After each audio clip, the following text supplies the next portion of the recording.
और वफाकी हुकूमत का गैस की कीमतें बरकरार रखने का फैसला। सिर्फ कैप्टिव पावर प्लांट्स के लिए कीमतों में इजाफा किया गया। कैप्टिव पावर प्लांट्स के लिए गैस की कीमत 3,500 रुपये फ़ी MMBTU मुकर्रर। नोटिफिकेशन जारी।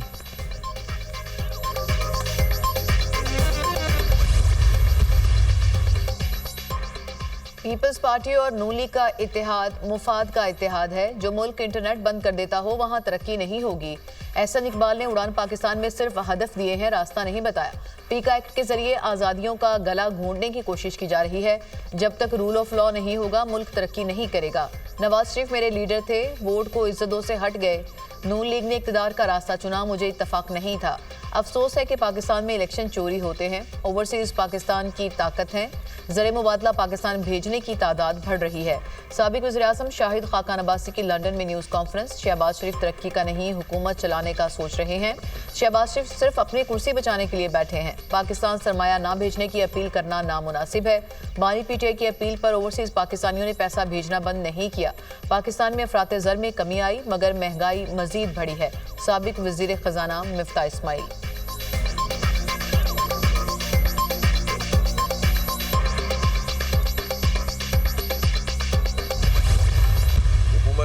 पीका ऑर्डिनेंस लेकर आई है, इसमें तरमीम उसने ऑर्डिनेंस के ज़रिए से की है। हम भी उसको कबूल नहीं कर सकते, इसलिए कि ये आज़ादी सहाफ़त पर एक और हमला है। लिहाजा सहाफ़ी तंजीमें मुल्क भर में जो भी इस पर आवाज़ उठा रही हैं और जो इक़दाम तय करेंगी, जमात इस्लामी उन्हें सपोर्ट करेगी और उनके साथ खड़ी होगी। हम आज़ादी सहाफ़त पर हमला नहीं होने देना चाहते। अपनी मर्ज़ी के सहाफ़ी प्रमोट किए जाते हैं और जो अपनी मर्ज़ी के ख़िलाफ़ हों, इस तरह के हथियार इस्तेमाल करके, ऑर्डिनेंस इस्तेमाल करके उनकी आवाज़ बंद करने की कोशिश की जाती है। जमात इस्लामी की मुतनाज़ पीका एक्ट की मुखालफत। हुकूमत को पीका एक्ट पर मुशावरत करनी चाहिए थी। पीका एक्ट से मुतालिक सहाफ़ती तंजीमों के साथ हैं। मुल्क में फ़ेक न्यूज़ नहीं होनी चाहिए। सबको फ़ेक न्यूज़ का सद्देबाब करना चाहिए। किसी को आज़ादी सहाफ़त पर हमला करने की इजाज़त नहीं देंगे। पूरा गाज़ा मलबे का ढेर बन गया लेकिन फ़लस्तीनी झुके नहीं। इसराइल गाज़ा में शिकस्त खा चुका है। अमीर जमात इस्लामी हाफिज़ नईमुर रहमान की प्रेस कॉन्फ्रेंस।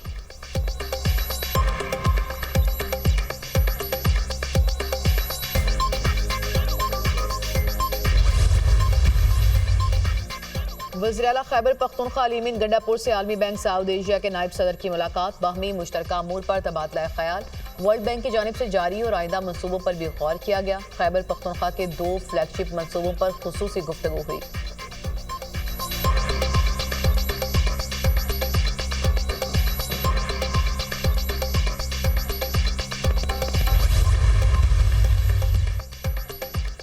भारत के यौम जमहूरिया पर लाइन ऑफ कंट्रोल के दोनों अतराफ कश्मीरियों का यौम सियाह। शहर शहर रैलियाँ, बड़ी तादाद में शहरियों की शिरकत।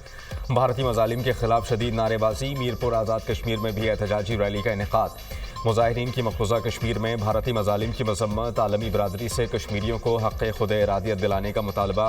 मुजफ्फराबाद के शहीद अफजल गोरो चौक में भारतीय वज़ीर आज़म का पुतला नज़र आतिश किया। अक़वाम मुत्तहिदा के फ़ौजी मुबस्सर मिशन दफ्तर में याददाश्त पेश। मकबूजा कश्मीर में भी मुकम्मल हड़ताल की गई। वज़ीर आज़म आज़ाद कश्मीर चौधरी अनवारुल हक का कहना है कि भारत का यौम जमहूरिया हमारे लिए यौम सियाह है। कश्मीर किसी भी सूरत भारत का हिस्सा है, ना कभी हो सकता है। कश्मीरी अपने हक़ खुद इरादियत के लिए जिद्दोजहद जारी रखेंगे।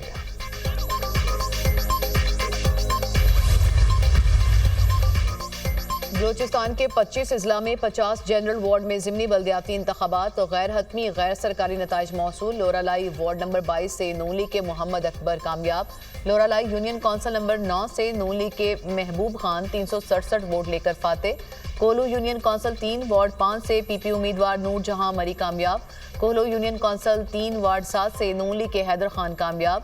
सोबतपुर यूसी हामिदपुर वार्ड 5 का गैर हतमी नतीजा भी आ गया। मुस्लिम लीग नून के उम्मीदवार मोहम्मद इब्राहिम मैंगल 385 वोट लेकर फाते। जाफराबाद के वार्ड नंबर 12 का गैर हतमी गैर सरकारी नतीजा। पीपल्स पार्टी के सदाम अयूब खोसा 710 वोट लेकर कामयाब। डेरा भुगटी में 4 उम्मीदवार बिला मुकाबला मुंतखब। अनवर हुसैन, मुहिम खान, अली नवाज, यार मोहम्मद शामिल। यूनिवर्सिटी ऑफ सेंट्रल पंजाब का 27वां 2 रोज़ा कॉन्वोकेशन इख्तिताम पज़ीर। मुख्तलिफ सेशंस में मजमूई तौर पर 2223 तलबा तलबात को डिग्रियाँ दी गई। तालीमी मैदान में शानदार कारकर्दगी पर तलबा को मेडल से नवाजा गया। 29 तलबा को गोल्ड, 24 को सिल्वर, 27 तलबा को ब्रॉन्ज मेडल्स दिए गए।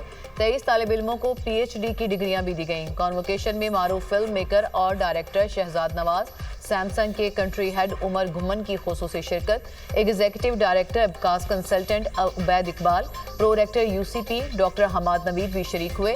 कॉन्वोकेशन के पहले रोज 1000 से ज्यादा तलबात में डिग्रियां तकसीम की गई। Chairman board of governors UCP मियां आमिर महमूद ने खुसूसी शिरकत की।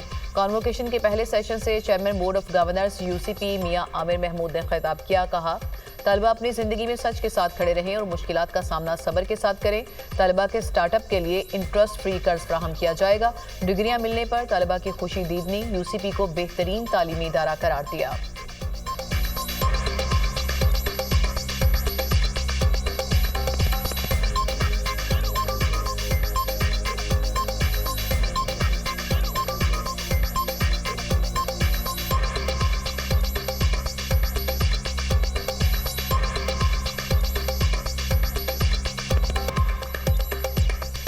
हमारा यहाँ पे जो जितना भी टेन्योर था वो बहुत अच्छा गुजरा है टीचर्स के साथ और फैकल्टी मेंबर्स के साथ, और हम बहुत खुश हैं। हम और गोल्ड मेडल मुझे मिला है माइक्रोबायोलॉजी में, और सारा क्रेडिट मेरी यूनिवर्सिटी, मेरे सुपरवाइज़र और मेरे सारे मेंटोर्स का।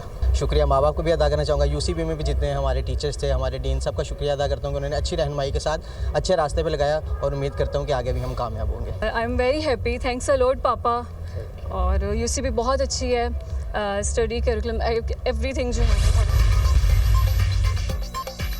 पाक बहरिया नवी अमन मश्क और पहले अमन डायलॉग की मेज़बानी के लिए तैयार। नवी बैनुल-अक़वामी अमन मश्क 7 से 11 फरवरी तक मुनाकिद की जाएगी। अमन डायलॉग में दुनिया भर के सीनियर अस्करी क़यादत इलाकाई सलामती और समुद्री खतरात से निमटने के लिए मुश्तरका हिकमत अमली पर गौर करेगी। अमन डायलॉग में दुनिया भर से 120 वफूद शिरकत करेंगे। अमन मश्क में 60 ममालिक अपने बहरी जहाज़ों, हवाई जहाज़ों, स्पेशल सर्विसेज ग्रुप्स और मंदूबीन के साथ शरीक होंगे। ISPR के मुताबिक अमन मश्क की इफ्तिताही तकरीब पाकिस्तान नेवी डॉकयार्ड में मुनाकिद की जाएगी।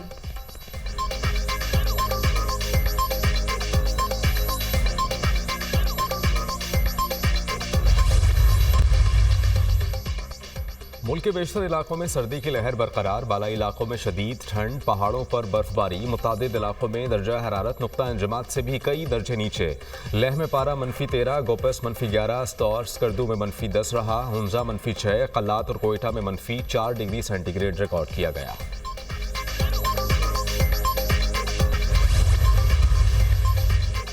गजा जंगबंदी का दूसरा मरहला मुकम्मल। 4 इसराइली फौजी खवातीन और 200 फ़लस्तीनी रिहा।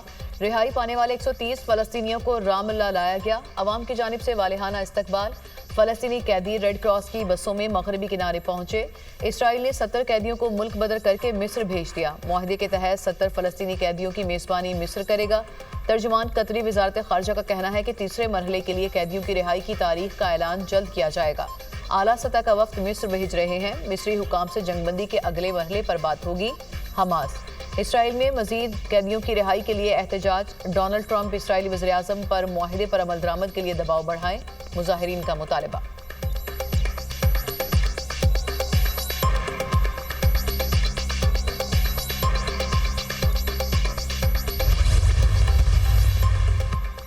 अमरीकी सदर ट्रंप का इसराइल को 2000 पाउंड वजनी बॉम्ब फराहम करने का ऐलान।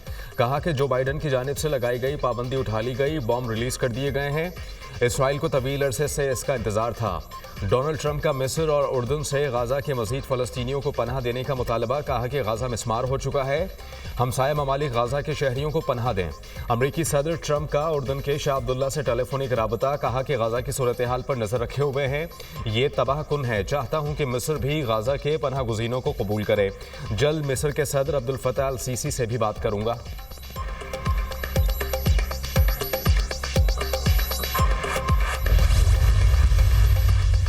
अमेरिका की तालिबान क़यादत के सरों की कीमत लगाने की धमकी। अमरीकी वज़ीर ख़ारजा मार्को रूबियो का अफगानिस्तान में अमरीकियों को कैद रखने पर बरहमी का इजहार। कहा, अंदाजों से ज्यादा अमरीकी कैद हो सकते हैं। सच हुआ तो तालिबान क़यादत के सरों की बड़ी कीमत मुकर्रर करना होगी। तालिबान पर रखा गया इनाम उसामा बिन लादेन पर इनाम से बड़ा हो सकता है।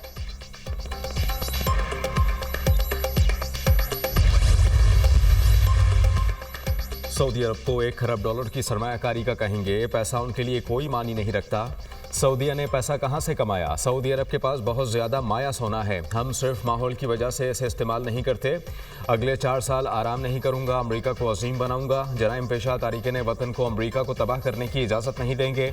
इमिग्रेशन हुकाम अब गैर कानूनी तारिकीन वतन को गिरफ्तार कर रहे हैं। जो बाइडन ने सरहदें खोली जिससे जराइम पेशा अफराद अमरीका में दाखिल हुए। अमरीकी सदर डोनाल्ड ट्रंप का खिताब, ट्रंप का दोबारा आलमी दायरा बराए सेहत में शमूलियत पर गौर। अमरीकी सदर का एक बार फिर ग्रीनलैंड अमरीका को बेचने पर जोर। अमरीकी सदर और डेनमार्क की वजीर आजम के दरमियान टेलीफोनिक राबता। मेटे फ्रेडरिक्सन ने कहा कि ग्रीनलैंड डेनमार्क की खुद मुख्तार सरजमीन है, फरोख्त के लिए नहीं। डेनमार्क के इनकार पर डोनाल्ड ट्रंप का जारहाना अंदाज, सख्त अल्फाज इस्तेमाल किए।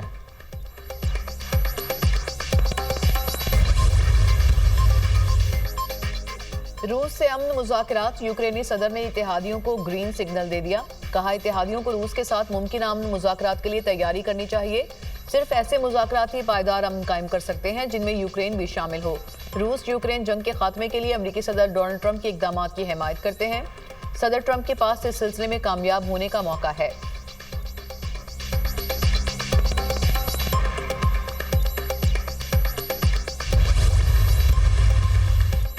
सूडान में सऊदी अस्पताल पर ड्रोन हमला, 70 जाँ बहक, दर्जनों जख्मी हुए। हमले के वक्त अस्पताल ज़ेरे निगहदाश्त मरीजों से भरा हुआ था। हमले से अस्पताल की इमरजेंसी वार्ड को काफ़ी नुकसान पहुंचा। अस्पताल पर किस ग्रुप ने हमला किया ताहाल मालूम नहीं हो सका। सऊदी अरब की मगरबी सूडान के अस्पताल पर हमले की मजम्मत। सऊदी हुकूमत का मुसल्लह गिरोह से शहरियों को निशाना बनाने से गुरेज करने का मुतालबा।